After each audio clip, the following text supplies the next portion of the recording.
এই দোয়াই করি। যাও, যথেষ্ট হয়েছে, যাও।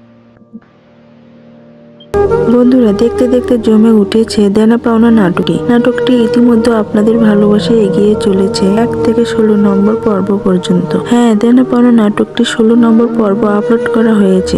আমার সব নাটকপ্রেমী বন্ধুরা, আপনারা অনেক আগ্রহ নিয়ে বসে আছেন দেনা পাওনা নাটকের 17 নম্বর পর্ব কবে কখন আপলোড করা হবে। তাই বন্ধুরা, আপনারা দেরি না করে ধৈর্য সহকারে না টেনে আমার সম্পূর্ণ ভিডিওটি দেখতে থাকুন। আসসালামু আলাইকুম গাইজ, আপনারা সবাই কেমন আছেন? আশা করি আল্লাহর রহমতে আপনারা অনেক ভালো আছেন। তো বন্ধুরা, তোমাদের কাছে আমার ছোট্ট একটি অনুরোধ, আমার চ্যানেলের ভিডিওগুলো তোমাদের যদি একটুও ভালো লেগে থাকে অবশ্যই আমার চ্যানেলটি সাবস্ক্রাইব করুন আর পাশে থাকা বেল আইকনটি বাজিয়ে দিন। আর হ্যাঁ বন্ধুরা, আপনারা যদি আমার চ্যানেলে নতুন হয়ে থাকেন তাহলে অবশ্যই আমার চ্যানেলটি সাবস্ক্রাইব করে আমার পাশেই থাকুন। তো বন্ধুরা, মূল পয়েন্টে চলে আসি। যেহেতু দেনা পাওনা নাটকটি একটি ভাইরাল নাটক এবং এই নাটকটির পর্বগুলো অনেক সাজানো গোছানো। তো বন্ধুরা, এই নাটকটির শুটিং শেষ হলেই পরবর্তী পর্ব আপলোড করা হবে। তাই বন্ধুরা, আপনারা আমার চ্যানেলে চোখ রাখুন, কেননা আমি আমার চ্যানেলে সবার আগে ভিডিও আপলোড করে থাকি। আর হ্যাঁ বন্ধুরা, দেনা পাওনা নাটকটি 16 নম্বর পর্ব যদি না দেখে থাকো তাহলে দেরি না করে সিনেমাওয়ালা এন্টারটেইনমেন্ট চ্যানেলের ইউটিউবে গিয়ে দেখে আসতে পারো।